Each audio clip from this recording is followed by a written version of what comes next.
My name is Claire. I'm 32 years old, and I just discovered my parents left me absolutely nothing. I sat in that lawyer's office, hands trembling as he read their will aloud. Everything went to my sister Patricia.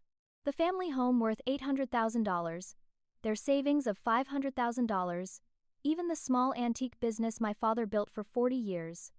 All to her. Then came the worst part. The lawyer played a video recording my father made before he died. His face appeared on the screen, cold and distant, nothing like the warm man I remembered. He said the words that shattered my world completely. Claire has always been selfish. Patricia deserves everything. I looked across the table at my sister, expecting to see shock or sympathy on her face. Instead, Patricia was smirking. She leaned toward the lawyer and whispered something I couldn't quite hear, but I saw her lips curl into a smile that made my blood run cold. Before we dive into what happened next, I'd love to know where you're watching from. Drop your location in the comments below. If you're invested in hearing how this nightmare unfolded and how I fought back against the biggest betrayal of my life, please hit that like button and subscribe to the channel. You won't believe how deep this conspiracy went and what I discovered about the sister I thought I knew. Trust me, this story has more twists than you can imagine. Now, let me take you back to where it all began. 10 years before that horrible day in the lawyer's office, 10 years ago, my life changed forever when I got the call that my father Harold had been diagnosed with Parkinson's disease. 2 months later, my mother Margaret started showing signs of early dementia. I was teaching high school English in Columbus, living a simple but happy life. Patricia was in New York City, working as a fashion buyer for a luxury department store, posting glamorous photos on social media every week. She had the life everyone dreams about: rooftop parties, designer clothes, trips to Paris for Fashion Week. When I called to tell her about our parents' diagnoses, she was at a gallery opening. I could hear champagne glasses clinking in the background. She said all the right things, how terrible it was, how worried she felt, but then added that she couldn't possibly leave New York right now because she was up for a promotion. Someone had to take care of Mom and Dad, and we both knew it wasn't going to be her. I gave my notice at the school, packed up my small apartment, and moved back to our childhood home in Riverside, Ohio. That first week back was harder than I ever imagined. Dad could barely walk some mornings, his hands shaking so violently he couldn't hold a coffee cup. Mom would forget she'd already eaten breakfast and ask for it 3 more times before noon. I learned to help Dad in the shower when his legs gave out, learned to stay patient when Mom called me by her sister's name, learned to function on 4 hours of sleep because Mom wandered at night. I cooked 3 meals a day from scratch because Dad's medication made him nauseous with processed food. I drove them to neurologist appointments, physical therapy sessions, support groups. I organized their medications in those weekly pill boxes, setting alarms on my phone so I never missed a dose. I cleaned up accidents without complaint, held Dad's hand through the tremors, sang old songs to Mom when she got confused and scared. Patricia came to visit maybe twice a year, always staying at the Hilton downtown instead of in her old bedroom. But those visits were performances worthy of an Oscar. She'd breeze in with expensive gifts, a cashmere blanket for Dad, French perfume for Mom. She'd take 1,000 photos of herself hugging them, stroking their hair, holding their hands. Within hours, those photos would be all over Instagram and Facebook with captions like, "My precious parents, so grateful for every moment with them," and "Family is everything, cherish yours." The comments would pour in praising what a devoted daughter she was. Meanwhile, I'd be in the kitchen doing dishes, and I could hear her telling our parents about her fabulous life. She made it sound like she was sacrificing so much to visit, like the 6-hour drive from New York was equivalent to climbing Mount Everest, and my parents ate it up. Their faces would light up when Patricia walked through the door in a way they never did for me anymore. I was just the furniture, always there, always expected, never special. The worst part was how Patricia would criticize my caregiving during her brief visits.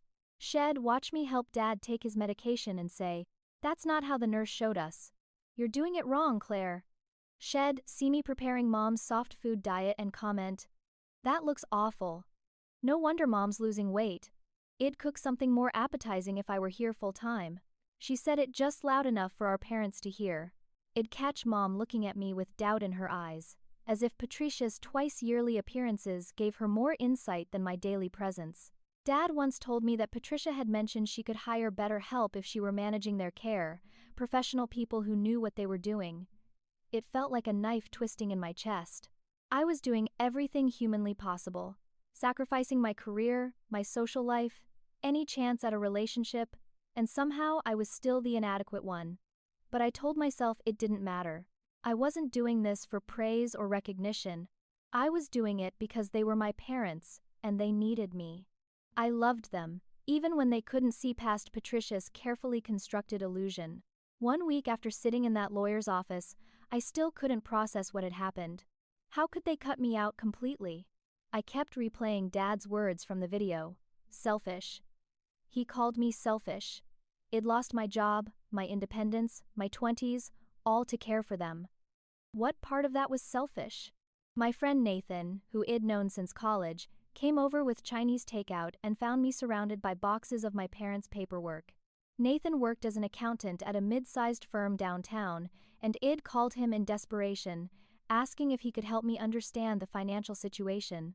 He sat down at the dining room table and started going through bank statements while I picked at lo mein I couldn't taste. After about an hour, Nathan looked up with confusion written all across his face. He said, "Claire, this doesn't make sense. Your parents had $750,000 in their joint account 18 months ago. According to the estate inventory, there's only $500,000 left. Where did the rest go?" My stomach dropped. I grabbed the statements from his hands and stared at the numbers. He was right. I started scanning through the transactions, and that's when I saw them. Wire transfers. Multiple wire transfers to an account I didn't recognize. $50,000. $75,000. $45,000. $80,000. The memo lines said things like home renovation and medical emergency and investment opportunity. But we never did any home renovation. There was no medical emergency beyond the ongoing conditions I was managing, and my parents weren't investing in anything at that stage of their lives. Nathan pulled up the receiving account information, and my hands started shaking so badly I had to set down the papers. The account belonged to Patricia. Every single transfer went directly to my sister. $250,000, siphoned away over the course of a year while I was changing bedpans and crushing pills and wondering why my parents seemed to be pulling away from me emotionally. I grabbed my phone and called Patricia before I could think better of it. She answered on the 4th ring, her voice dripping with false sweetness. "Claire, what a surprise! Don't tell me you're still crying about the will." I tried to keep my voice steady. I said, "Did you take $250,000 from Mom and Dad?" There was a pause, and then she laughed. Actually laughed. She said, "They gave it to me willingly. I'm the favorite, remember? I guess they wanted to help their successful daughter instead of their martyred little caregiver." I felt rage building in my chest, like I'd never experienced before. I asked her why she needed that much money, what she possibly could have told them to justify such enormous amounts. Patricia's voice turned ice cold. She said, "I told them you were stealing from them, Claire. I showed them evidence. Bank withdrawals you made, receipts with your signature. I built a whole case against you over 2 years. They believed every word, because I'm smart and you're pathetic. I couldn't breathe. My vision was actually blurring." She continued, enjoying my silence. "I told them you were taking their money to support some gambling habit, that you were lying about where their funds were going. I showed them forged bank statements with your name on fraudulent transactions.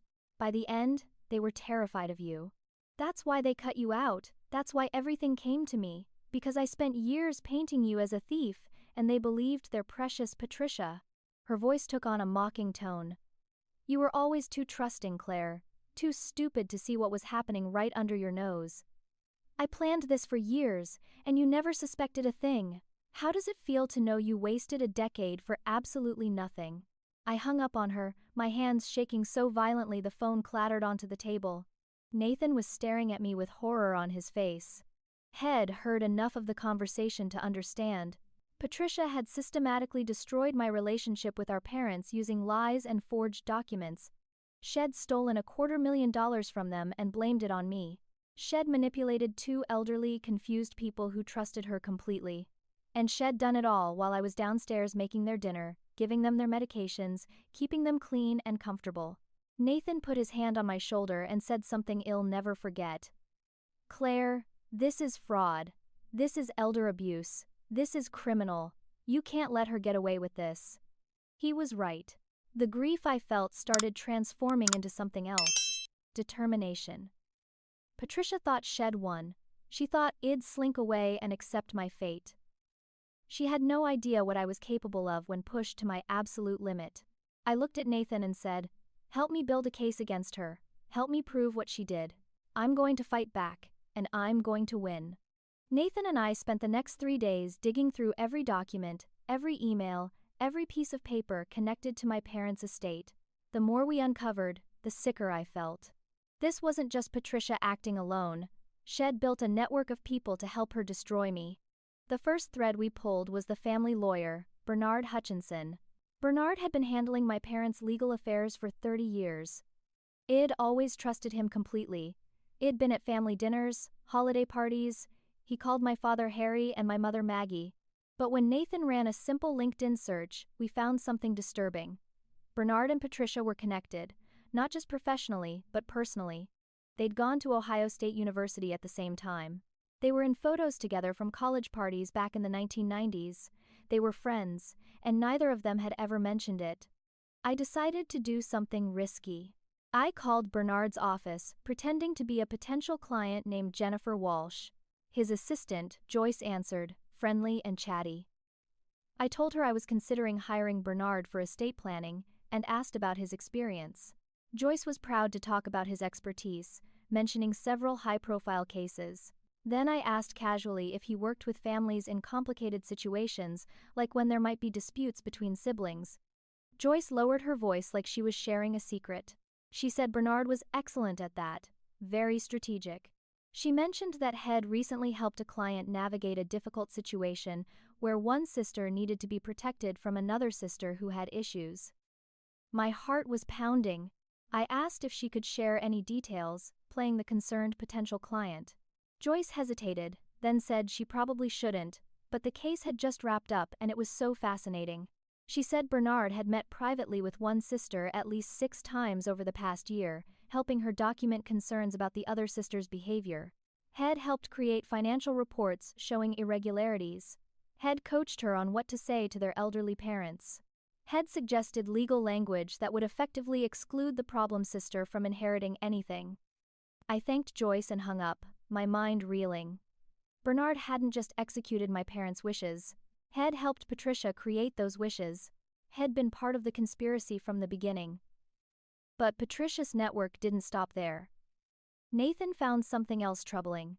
In my parents' medical records, which I had access to as their former caregiver, there were reports from their primary care physician, Dr. Melissa Garrett. Multiple reports over the past 2 years, describing me as causing patient stress and noting concerns about my controlling behavior with my parents. Dr. Melissa wrote that Patricia had expressed serious worries about my mental state and my handling of medications. She recommended limiting my access to medical decisions. These reports had been used as evidence when my parents changed their power of attorney from me to Patricia 8 months before they died. I'd never met Dr. Melissa in person. Shed started treating my parents about 2 years ago when their longtime physician retired. All appointments with her happened during times when Patricia was coincidentally visiting. I'd thought it was nice that Patricia wanted to be involved in medical decisions occasionally. Now I understood it was strategic. I did a social media search for Dr. Melissa Garrett and nearly dropped my phone when I found her Facebook page. Tagged in photos from college were 2 people, Dr. Melissa and Patricia. They'd been roommates at NYU. They'd traveled together to Europe after graduation. They were close friends, and again, nobody had ever mentioned this connection to me. Dr. Melissa had written damaging reports about me based entirely on Patricia's lies, without ever observing my caregiving herself. Shed used her medical authority to make me look dangerous and unstable. Now I understood the full scope of what I was facing. Patricia, Bernard, and Dr. Melissa had formed a conspiracy. 3 people working together to manipulate my elderly, confused parents into believing I was stealing from them and abusing them. They'd created false documents, false medical reports, false financial records. They'd isolated my parents from me emotionally, while I was physically caring for them every single day. My parents had been vulnerable, their minds already compromised by dementia and the stress of illness. They'd been easy targets for Patricia's manipulation.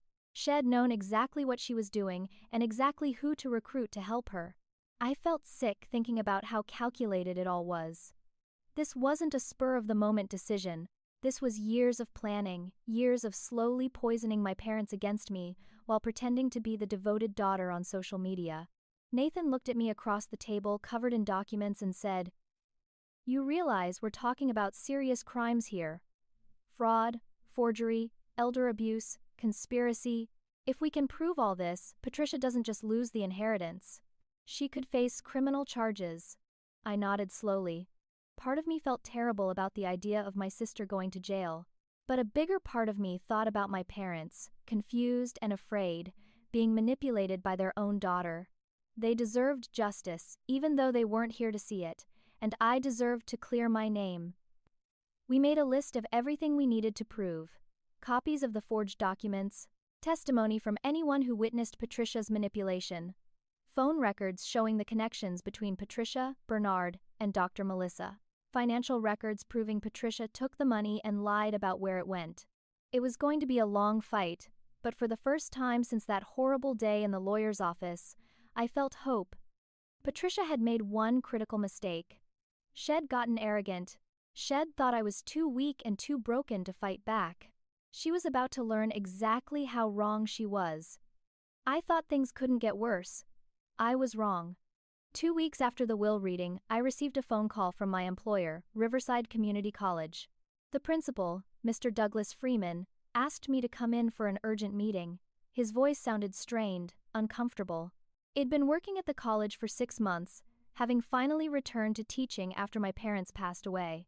It felt good to be back in the classroom, working with students, having some semblance of normal life again. I drove to the school with a knot of anxiety in my stomach. Somehow, knowing this had Patricia written all over it. Mr. Freeman's office felt suffocating when I walked in. He was sitting behind his desk with a folder in front of him, and he couldn't quite meet my eyes. He slid the folder across to me and asked if he'd seen this before. Inside was a letter, typed professionally, no signature. The letter claimed that I had stolen money from my elderly parents while supposedly caring for them. It said I had a history of financial impropriety and should not be trusted in any position handling school funds or working with vulnerable students. It stated that I was currently under investigation for elder abuse. The letter had been sent to the school board, the superintendent, and the local newspaper, the Riverside Gazette. I felt the room spinning. Mr. Freeman asked if any of this was true, and I could hear the doubt in his voice. He wanted to believe me, but the letter was detailed and convincing. I tried to explain that my sister had fabricated everything, that I was actually fighting to contest a fraudulent will, that I'd devoted 10 years to caring for my parents. But even as the words came out of my mouth, I could see they sounded defensive, like exactly what a guilty person would say. Mr. Freeman looked genuinely pained, but he said the school had no choice. With allegations this serious, especially involving elder abuse and theft, they had to put me on administrative leave pending a full investigation. I would still be paid, but I couldn't be in the classroom. I couldn't have contact with students. The investigation would take at least 6 weeks, possibly longer. I walked out of his office feeling like I'd been punched in the stomach. By the time I got to my car, I was sobbing so hard I could barely see to drive. Patricia wasn't content with taking my inheritance. She wanted to take my career, my reputation, everything I had left. The next few days were a special kind of hell. Word spread fast in a small community like Riverside. Former colleagues who used to smile and chat with me in the hallways now looked away when they saw me. I went to the grocery store and heard whispering behind me in the aisles. At the post office, the clerk who had always been friendly suddenly became cold and efficient, avoiding conversation. The local newspaper ran a story with the headline, "Local Teacher Accused of Exploiting Elderly Parents." They didn't use my name because it was still under investigation, but everyone in town knew who they meant. The article cited anonymous sources providing details that could only have come from Patricia or her lawyers. My old friend Helen Morrison, who had known since elementary school, literally crossed the street to avoid me when she saw me downtown. I called out her name, and she pretended not to hear, walking faster in the opposite direction. I felt like a pariah in the town where I'd grown up, where I'd taught for years before taking care of my parents. People I'd known my whole life suddenly believed I was capable of exploiting and abusing my own mother and father. The isolation was crushing. I stopped leaving my apartment except for absolute necessities. I stopped answering my phone unless it was Nathan. I spent hours lying in bed, staring at the ceiling, wondering how my life had fallen apart so completely. Then, late one night, my phone buzzed with a text message from Patricia. "How does it feel to lose everything? I'm just getting started. By the time I'm done, you won't have a job, a reputation, or a single friend left. You should have just accepted the will and walked away. Now I'm going to make sure you lose everything you've ever cared about. Sleep well, little sister." I stared at that message until the screen went dark, then read it again. The cruelty of it, the gleeful malice.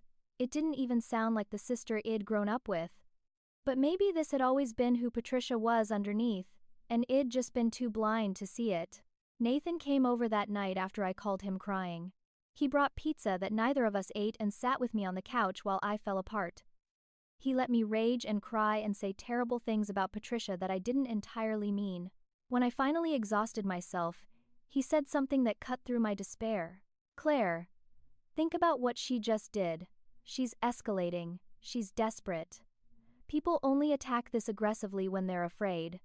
She knows you're building a case. She knows you found the financial records. She's trying to destroy your credibility before you can destroy hers. That message isn't a sign of her strength. It's a sign of her panic." I wanted to believe him.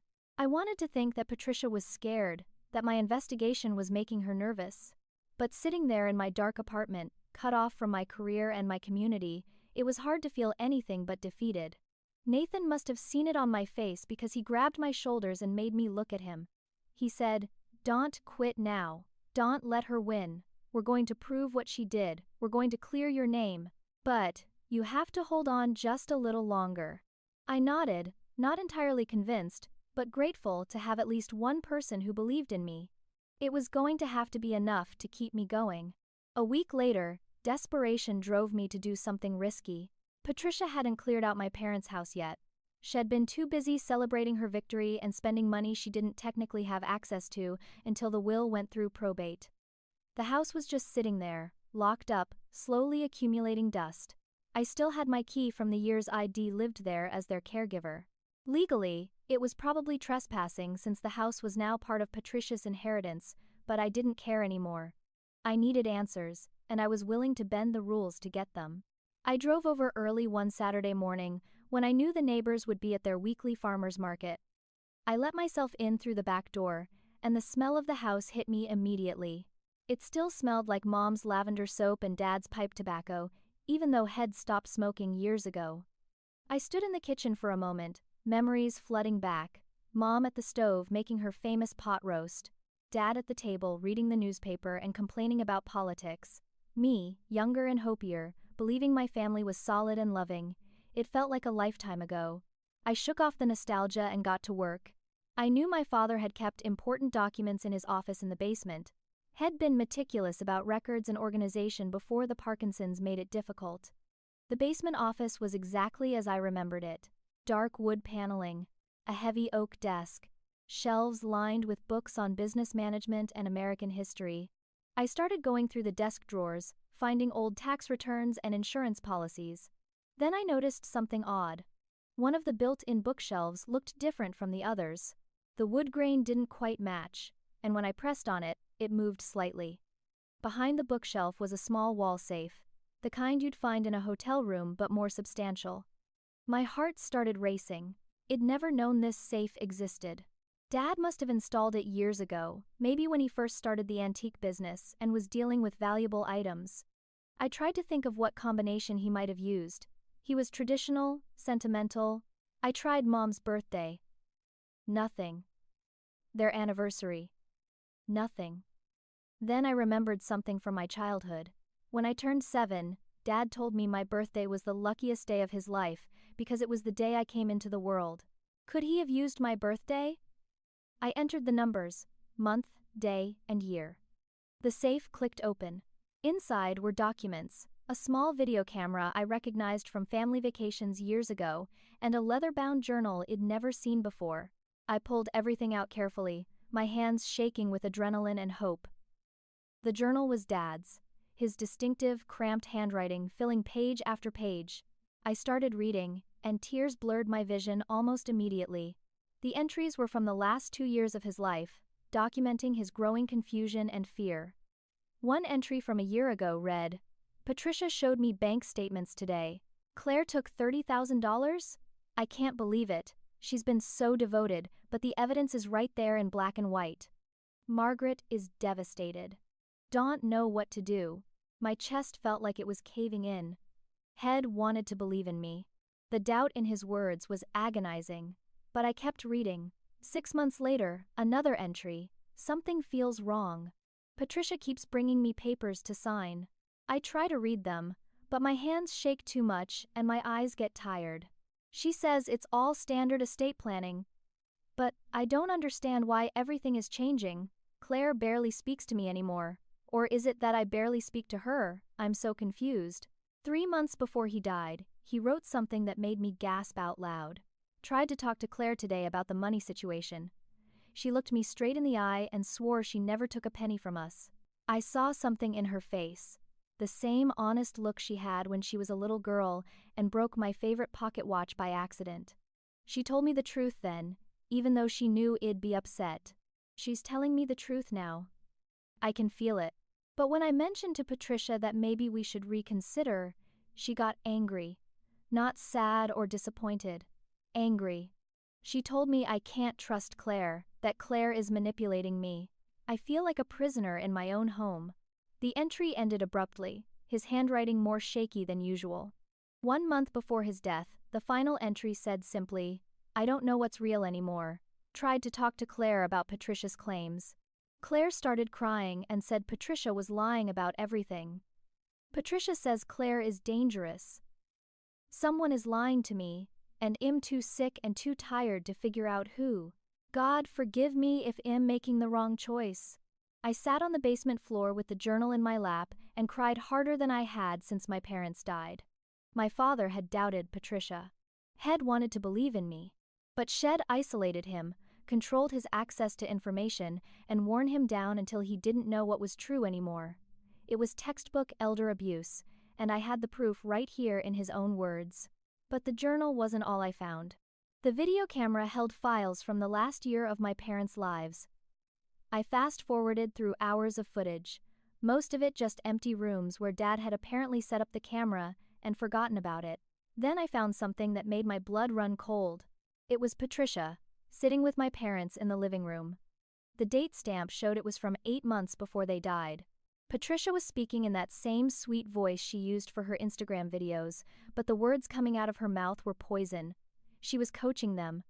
"Remember, Mom, Claire took money from your account. $30,000. She said it was for your medications, but we know that's a lie. Your medications don't cost anywhere near that much."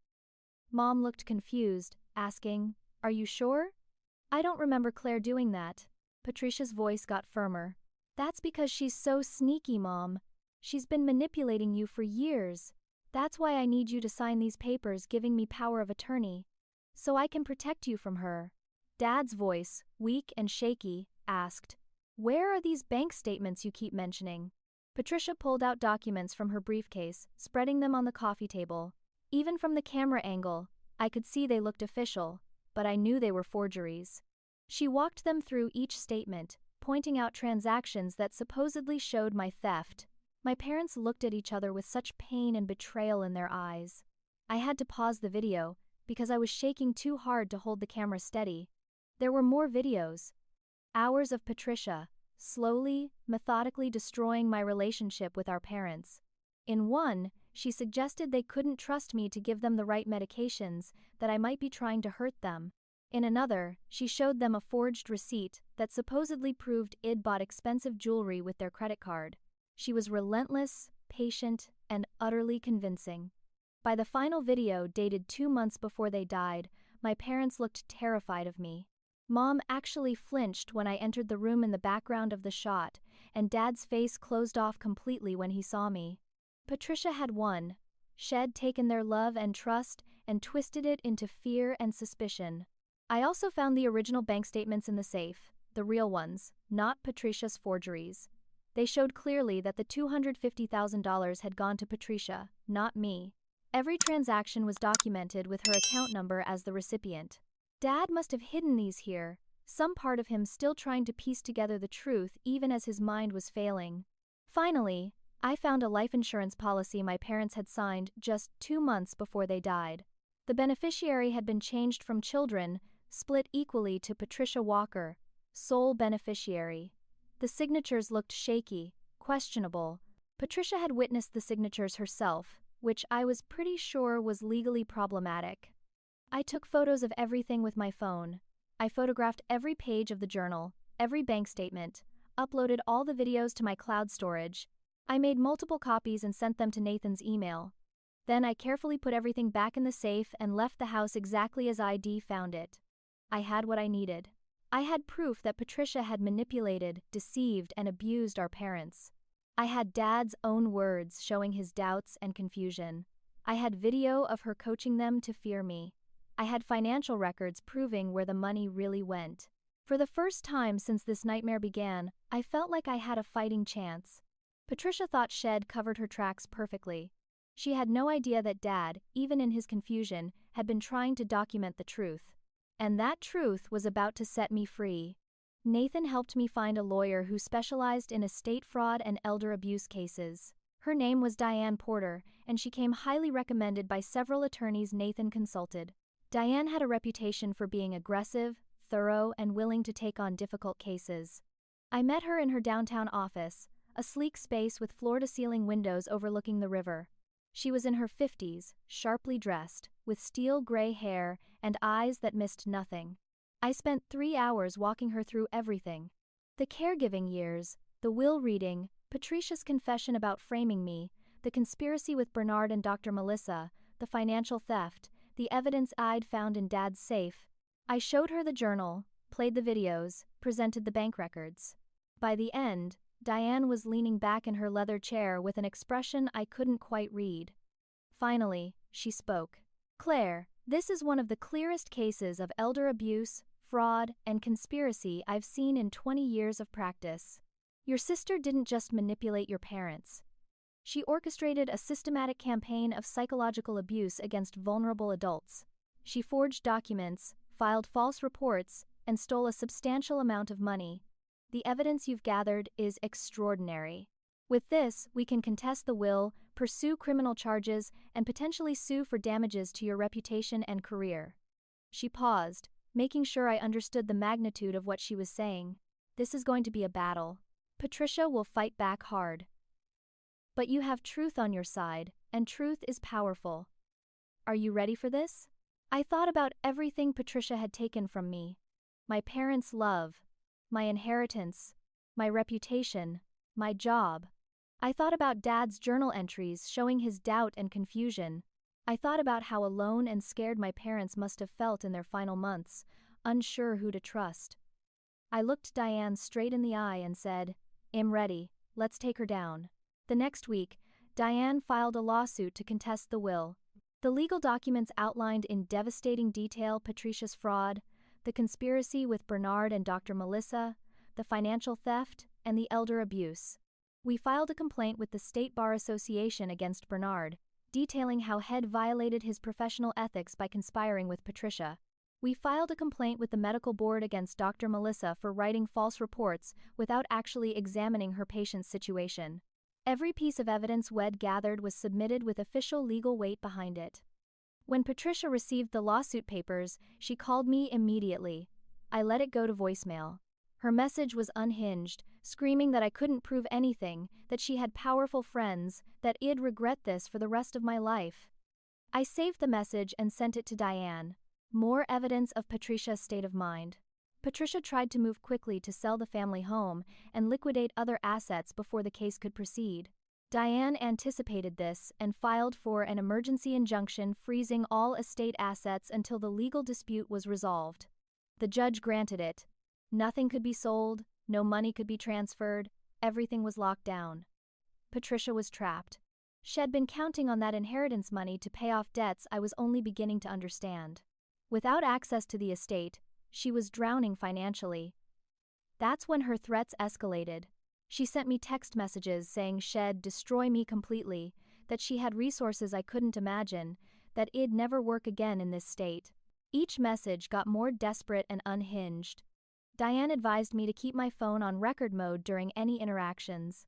We were building a case that showed not just what Patricia had done in the past, but how she was behaving now under pressure.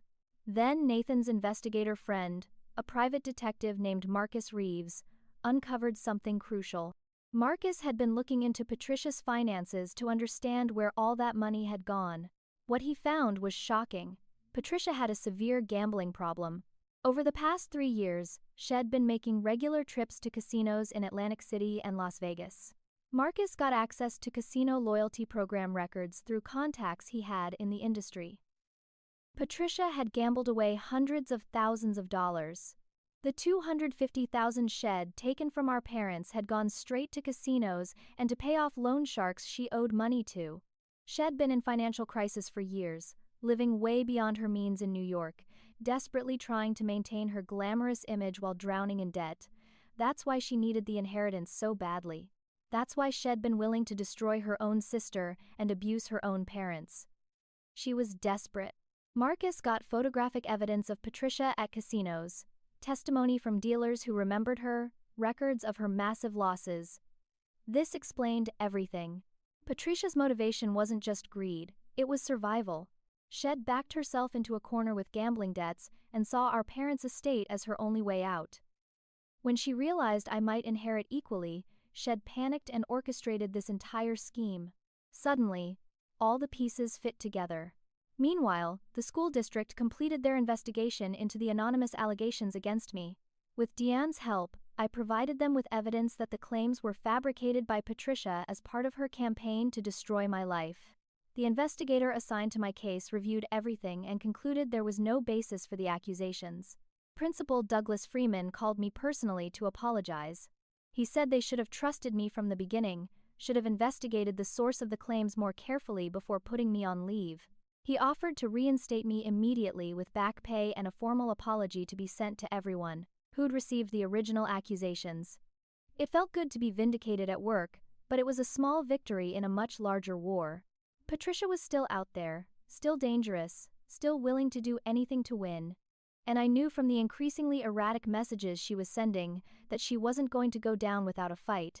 Diane warned me that the next few months would be brutal. Court battles, depositions, media attention. Patricia would try every trick she could think of to discredit me and save herself. But I wasn't scared anymore. I had the truth. I had evidence. I had people who believed in me. And I had something Patricia didn't have: actual innocence.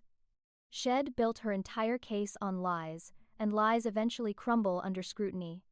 The truth has weight and substance. The truth endures. I was betting everything on that principle, and I was ready for whatever came next. Patricia hired an expensive lawyer named Stanley Barrett, using money she borrowed against her future inheritance, not realizing the court had frozen those assets. Stanley was known for aggressive tactics and not particularly caring about the ethics of his cases. He immediately filed a countersuit, claiming I was harassing Patricia and had broken into my parents' home without permission when I retrieved the evidence from Dad's safe. They argued I was a desperate woman spinning conspiracy theories because I was greedy and couldn't accept my parents' wishes. They claimed the journal was forged, that I'd somehow manipulated the videos, that the bank records I presented were altered. It was absurd, but Stanley presented it all with such confidence that it created doubt in some people's minds. The local media started covering the case more extensively. Sisters' battle over million-dollar estate ran as a headline in papers across the state. Patricia, ever the performer, gave a tearful interview to a local news station. She sat in a tastefully decorated room, probably a friend's house since she couldn't afford her own place anymore, and played the victim beautifully. She talked about how much she loved our parents, showed old photos of herself with them from her brief visits, wiped away tears as she described their final years. She said I'd abandoned them, that I'd only come back when I realized there was money involved. She claimed I'd been abusive and controlling, that Shed tried to protect them but hadn't been able to visit more often because I made the environment so hostile. It was a masterful performance. The interviewer seemed sympathetic, asking gentle questions that let Patricia paint herself as the devoted daughter fighting against a cruel, greedy sister. Some people believed her. I started getting hate mail at school again, even though it'd been reinstated. Anonymous letters saying I should be ashamed of myself, that I was a disgrace, that everyone knew what I really was. Someone spray-painted liar across my car windshield in huge red letters. I had to pay to get it professionally cleaned. Online, it was worse. Patricia had orchestrated a campaign of harassment across social media. Fake accounts posted negative reviews of me on every platform they could find. They claimed I was a con artist, an abuser, a thief. Community Facebook groups were flooded with posts from accounts that seemed real but were probably created by people Patricia had hired, all claiming to have witnessed my terrible behavior toward my parents. It was exhausting and demoralizing. Diane kept telling me not to respond publicly, that we'd let the evidence speak in court. But it was hard to stay silent while my name was being dragged through the mud daily. Then Patricia made an even bolder move. She contacted Joyce, Bernard's former assistant, who'd given me information about the conspiracy. Patricia offered her $20,000 to change her story, to say she'd been mistaken about Bernard and Patricia's private meetings. Fortunately, Joyce was honest. She recorded the conversation on her phone and immediately brought it to Diane's office. Now we had evidence of attempted witness tampering, another crime to add to Patricia's growing list. Patricia also tried to intimidate Nathan. She sent a threatening letter to his accounting firm, claiming Nathan had helped me steal from our parents and had been involved in financial impropriety. She provided no evidence, just accusations, but it was enough to require Nathan's boss to question him about it. Nathan brought in all the documentation showing Head only helped me after the will reading, only analyzed records I had legal access to as a former caregiver. His firm cleared him completely, but the stress was taking its toll. I felt terrible that people helping me were being attacked. Patricia was like a wounded animal, lashing out at everyone around her in increasingly desperate ways. Then came her most audacious move. Patricia filed a police report claiming I'd broken into her apartment in New York, stolen documents related to the estate, and threatened her physically. She said it happened on a Tuesday evening at 7 p.m. She described me forcing my way past her doorman, ransacking her apartment, and telling her it'd make her sorry for taking what was mine. It was a complete fabrication. Detective Samuel Brooks from the Riverside Police Department came to interview me about the allegations. I stayed calm and told him exactly where I'd been that Tuesday evening. I'd been teaching an evening class at the community college from 6 to 9 p.m. I had 30 students who could confirm it, plus security camera footage showing me entering and leaving the building. The detective checked my alibi and confirmed it was solid. He told me quietly that he suspected the report was false, and Patricia could face charges for filing a false police report. But even though I was cleared, the investigation was stressful and frightening. Patricia was willing to risk criminal charges herself just to try to hurt me. Her final attack was the most personal. Patricia contacted my boyfriend, Ethan Rodriguez. We'd been dating for 6 months, and had been incredibly supportive through everything. Ethan was a high school history teacher, thoughtful and kind. Patricia reached out to him through social media, pretending to be concerned about me. She sent him carefully edited video clips that made me look unstable, taking moments out of context from my emotional breakdowns after the will reading. She told him I had a history of mental health issues, that our parents had been afraid of me, that I was obsessively fixated on destroying her because I couldn't accept reality. She played on every doubt and fear a new boyfriend might have. When Ethan came to me asking about it, I could see the confusion in his eyes. He wanted to believe me, but Patricia had been convincing. I sat down with him and explained everything. I showed him the actual evidence, the journal, the videos in full context, the financial records. I let him talk to Nathan and Diane. After several hours, Ethan hugged me and said he believed me completely. But the fact that Patricia had targeted our relationship, had tried to turn him against me, showed how far she was willing to go. She was systematically attacking every part of my life, and she showed no signs of stopping. The pressure was immense, but I held on to what Nathan had said weeks earlier: desperate people attack desperately. Every move Patricia made was creating more evidence of her unstable, malicious character. She was digging her own grave, and she didn't even realize it. 6 months after the initial will reading, we finally had our day in court. The courtroom was packed with people, media representatives filling the back rows, curious onlookers who'd have followed the case in the news. Judge Catherine Winters presided, a woman with a reputation for being fair but strict. Shed read all the preliminary filings and seemed to understand the seriousness of the case.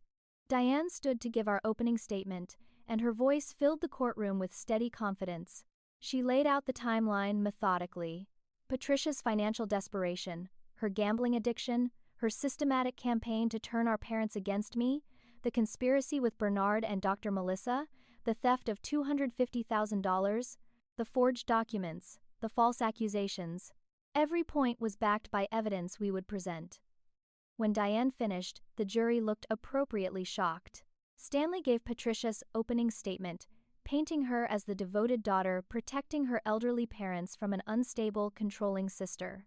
He claimed I'd manipulated the evidence, that I was a skilled liar who'd fooled even my own friend and lawyer. It was a desperate strategy, but he sold it with conviction. The first witness Diane called was the handwriting expert, a woman named Dr. Ellen Cho who'd analyzed the signatures on various documents. Dr. Cho testified that multiple signatures attributed to my parents on will changes and power of attorney documents had been forged.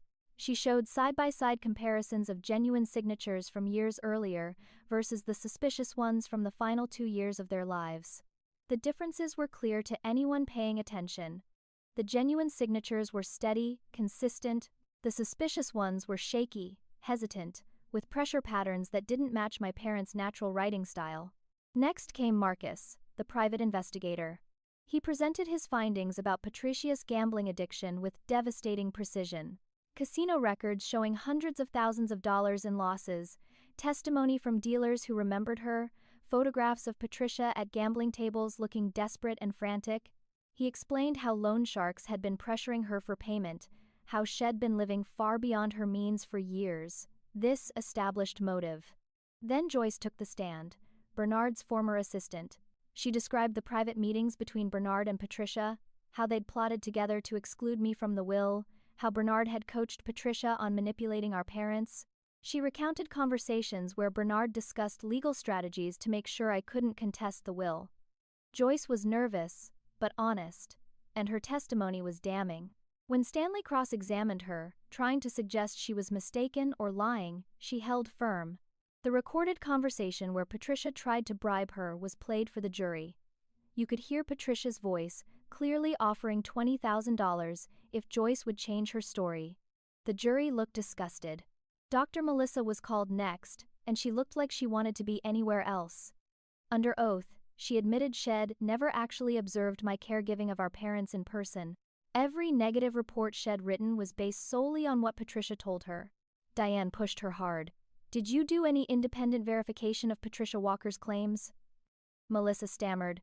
"No, I trusted her as a family member," Diane continued. "Did you know Patricia Walker was your college roommate when you wrote these reports?" Melissa's face went red. "Yes." "Did you consider that this personal relationship might bias your professional judgment?" Melissa had no good answer. She admitted Patricia had paid her $15,000 for writing the reports, calling it a consulting fee for family advisory services. It was clearly payment for creating false documentation. The medical board had already sanctioned her for this behavior. Nathan testified about the financial analysis, walking the jury through bank statements that proved Patricia had received the $250,000, not me. He explained how the timeline of withdrawals matched Patricia's gambling losses and debt payments. His testimony was clear and professional, backed by documentation that was impossible to argue with. Then I took the stand. This was the moment I'd been dreading and preparing for. Diane led me through my story chronologically. I described my years caring for our parents, the daily sacrifices, the exhaustion, the love I felt for them despite everything. I talked about the day I learned I was disinherited, how confused and heartbroken I felt. I explained finding the evidence in Dad's safe, discovering Patricia's scheme, the campaign of harassment Shed waged against me. I got emotional describing Dad's journal entries, how Head doubted Patricia, but had been too confused to act on those doubts. The jury seemed sympathetic. Stanley's cross-examination was brutal, just as Diane had prepared me for. He tried to paint me as a gold digger who'd pretended to care for our parents only to secure an inheritance. He asked why I'd given up my teaching job if not to position myself for financial gain. I answered honestly that I'd done it because they were my parents and they needed me, that I'd never expected anything in return. He suggested I'd fabricated the evidence, that the journal was forged, that I'd manipulated videos. I stayed calm and pointed out that multiple experts had verified the authenticity of everything. He tried to trip me up on details about caregiving, suggesting I was exaggerating how much work I'd done. I recounted specific instances, medications, doctor appointments, the names of my parents, physicians, and therapists. Details only someone truly involved would know. After an hour of aggressive questioning, Stanley sat down, looking frustrated. Then came the testimony that changed everything. Our neighbor, Ethel Cunningham, took the stand.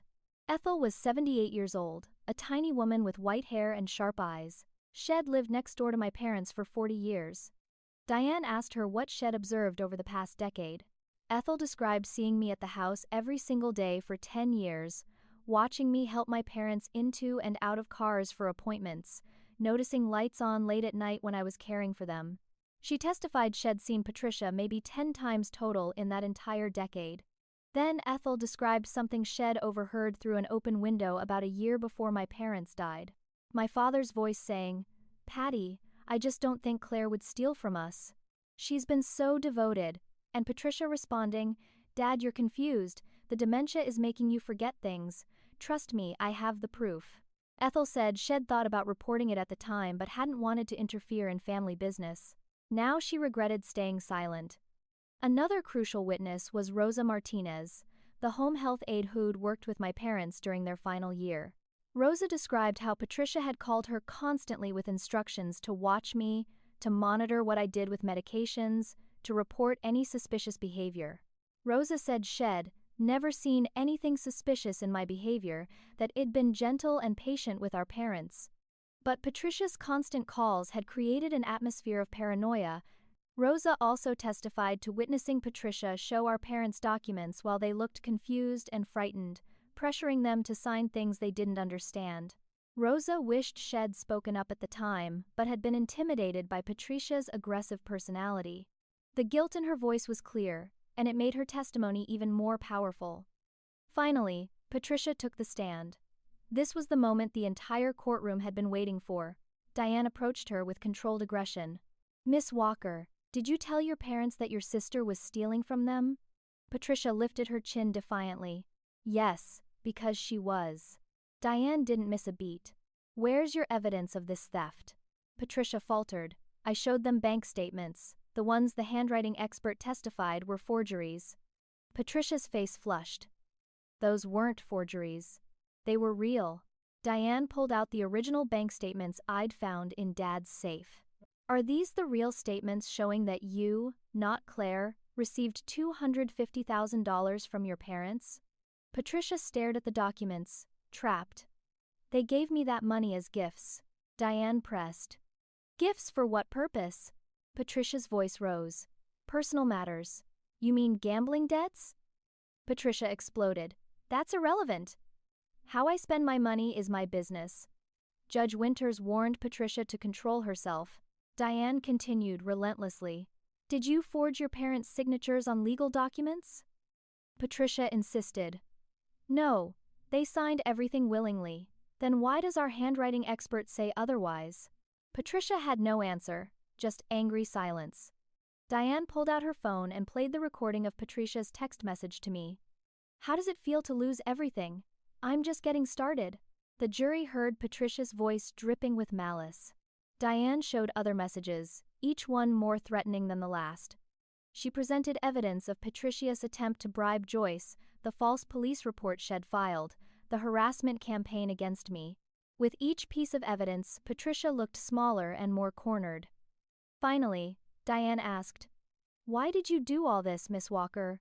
Why destroy your relationship with your sister? Why abuse your own parents? Patricia's composure cracked completely.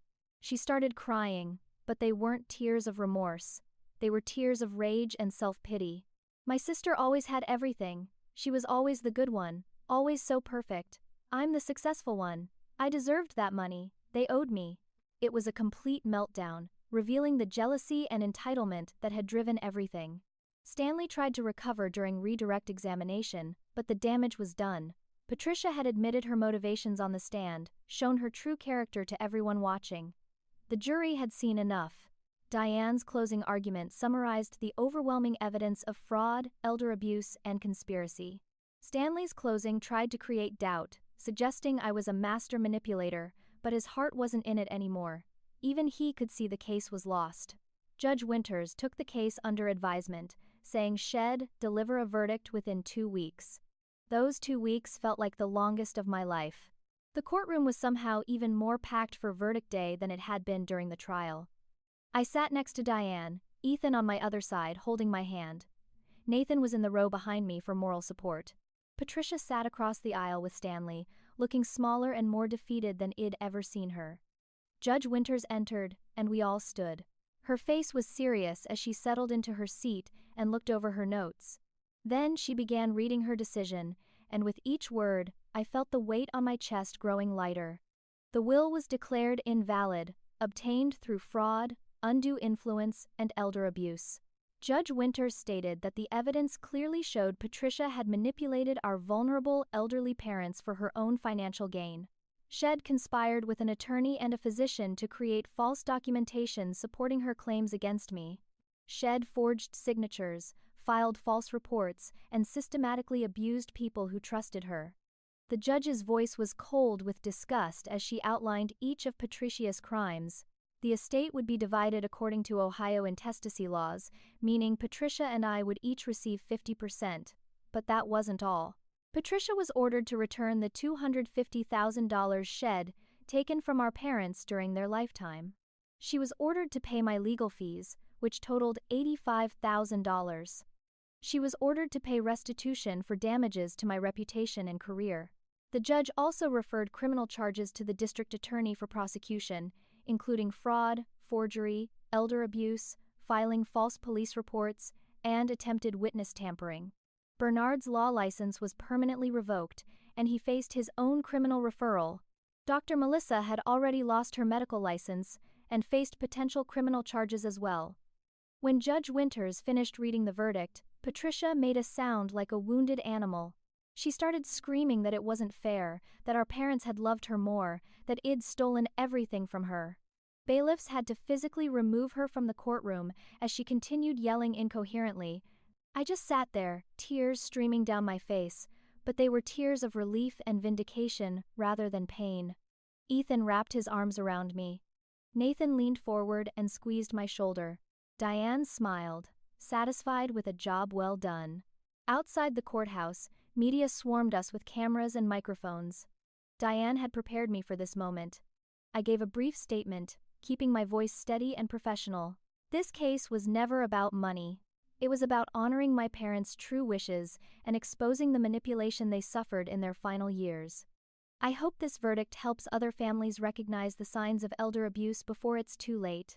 Vulnerable adults deserve protection, and those who exploit them must be held accountable. The following weeks brought closure in ways I hadn't anticipated. Principal Douglas Freeman personally called to welcome me back to work with full reinstatement and an apology letter sent to everyone who'd received the false accusations about me. The community members who'd shunned me started reaching out to apologize. Helen Morrison showed up at my door with flowers and tears in her eyes, saying she should have believed in me, should have been a better friend. The local newspaper ran a full feature about the case, finally telling my side of the story. They detailed the years I'd spent caring for my parents, the systematic abuse Patricia had inflicted, the conspiracy that had nearly destroyed me. The headline read, "Devoted Daughter Vindicated. Elder Abuse Case Sheds Light on Vulnerable Adults." People stopped whispering when they saw me at the grocery store. Instead, they smiled sympathetically or stopped to tell me how glad they were that justice had been served. My relationship with Ethan deepened through the trial. He'd seen me at my absolute worst, broken and terrified, and Head stayed. One evening a month after the verdict, he took me to our favorite restaurant overlooking the river. Over dessert, he pulled out a small velvet box and asked me to marry him. He said he wanted to spend his life with someone who fought for what was right, who had integrity even when it cost everything. I said yes through happy tears, the first truly happy tears I'd cried in over a year. Nathan became more than a friend through all this. He became family, the kind of chosen family that shows up when blood relatives fail you. We started having weekly dinners, just talking about life beyond the legal drama. I made some difficult decisions about the inheritance. I sold my parents' house. There were too many painful memories there. Too many ghosts of what should have been. The buyers were a young family with 2 kids, and it made me smile to think of children's laughter filling those rooms again. With my portion of the inheritance, about $400,000 after Patricia's repayments and legal fees, I did something I knew would have made my parents proud if they'd been thinking clearly. I created a scholarship fund in their names at Riverside Community College for students pursuing careers in elder care. I donated a substantial amount to an organization that fights elder abuse and educates families about the warning signs. I bought a modest home for Ethan and me to start our life together. I invested the rest for our future, maybe for children someday. Patricia faced criminal trial for her actions. She ended up pleading guilty to reduced charges in exchange for avoiding jail time. She received 3 years probation, hundreds of hours of community service, and full restitution to me for all damages. She also had to attend mandatory therapy for her gambling addiction. The loan sharks she owed money to pursued her relentlessly. She lost her New York apartment, her job in fashion, her entire glamorous lifestyle. Last I heard, she was living in a small studio in New Jersey, working as a receptionist, every penny she earned going to pay back debts. It was a spectacular fall from grace, and while part of me felt sad for how far Shed fallen, a bigger part of me recognized Shed brought it all on herself. Actions have consequences. 6 months after the verdict, on a cold November morning, I visited my parents' graves for the first time since the trial. I brought flowers, chrysanthemums, that had been Mom's favorite. I stood there for a long time, just looking at their headstones side by side, their names and dates marking lives that had ended too soon and too confusedly. I talked to them out loud, not caring if anyone heard. I know you were confused at the end. I know you didn't understand what Patricia was doing to you. She took advantage of your vulnerability, your illness, your trust in her. I was so angry at you both for believing her lies over my truth. But I've worked hard to forgive you. You were victims too, just like me. I hope wherever you are, you know the truth now. I hope you understand that everything I did came from love. And I hope you're at peace. I realized standing there that I was at peace too, finally. I'd been through hell. I'd lost my parents twice, once to death and once to betrayal. I'd lost my inheritance temporarily, my reputation, nearly my career. But through it all, I'd gained things Patricia could never take from me. I'd learned who my real friends were. I'd learned I was stronger than I ever knew. I'd learned that truth, while sometimes slow to emerge, eventually prevails over lies. I'd gained self-respect, genuine relationships, and a clear conscience. Patricia had all the money for a brief moment, but Shed lost everything that mattered: her integrity, her family, her self-respect. I walked away from the graves feeling lighter than I had in years. Now, I teach my classes with renewed passion. My students respond to my energy, and I love watching them learn and grow. Ethan and I are planning our wedding for next spring, something simple and joyful with the people who truly matter to us. Nathan will be standing up as a groomsman, and Diane, who became a friend through our legal battle, will be there celebrating with us. Life isn't perfect, but it's honest and it's mine. A few days ago, I received a text message from an unknown number. When I opened it, I saw it was Patricia. The message said, "I'm sorry for everything. I was sick. My gambling addiction destroyed me, and I destroyed us in the process. I don't expect forgiveness, but you deserved better. You were always the better sister, the better daughter, the better person. I hope you're happy. I hope you've found peace. I'll spend the rest of my life trying to become someone worthy of asking for your forgiveness someday." I stared at that message for a long time, reading it over and over. Part of me wanted to respond, to tell her I forgave her, to try to rebuild some kind of relationship. But I wasn't there yet. Maybe someday I would be. Maybe someday I could look at my sister without seeing all the pain she caused. But that day wasn't today, and I was okay with that. Forgiveness isn't something you can force or fake. It comes when it comes, and until then, I had every right to protect myself and my peace. I showed the message to Ethan, and he asked what I was going to do. I thought about it, then quietly deleted the message. Not out of spite, but out of self-preservation. I was done letting Patricia occupy space in my head and heart. I was done carrying anger and hurt. I wasn't forgiving her yet, but I wasn't holding on to rage either. I was simply moving forward. My parents cut me out of the will and left everything to my sister. They said I was selfish, that I didn't deserve their love or their legacy. But the truth had other plans. The truth exposed Patricia's lies, revealed her crimes, restored my reputation, and gave me back my life. And in the end, I got something far more valuable than money or property. I got my dignity back. I got to look at myself in the mirror and know I'd fought for what was right, that I'd stood up against injustice even when it seemed hopeless. I learned that integrity matters more than wealth, that truth matters more than convenience, and that sometimes the hardest battles are the ones most worth fighting. I rebuilt my life stronger than it was before. The past doesn't define me anymore. My parents' final confused judgment doesn't define me. Patricia's betrayal doesn't define me. What defines me now is how I responded to it all, with strength, with grace, with determination to see justice done. So, now I want to hear from you. Have you ever experienced betrayal from someone you trusted completely? Have you witnessed elder abuse in your own family or community? How did you handle it? Drop your thoughts in the comments below. And if this story resonated with you, if you believe in fighting for truth and justice, please hit that like button and subscribe to this channel for more real-life stories about overcoming impossible odds. Share this video with anyone who might be dealing with family legal issues or elder care concerns. These stories matter because they help people feel less alone in their struggles. Thank you so much for listening to my journey from devastation to vindication. I hope my story gives you strength if you're facing your own battles. Remember, truth takes time, but it always finds a way to surface. Stay strong, trust in justice, and never stop fighting for what's right. Wishing you all peace, courage, and the strength to face whatever challenges come your way. Take care of yourselves and each other.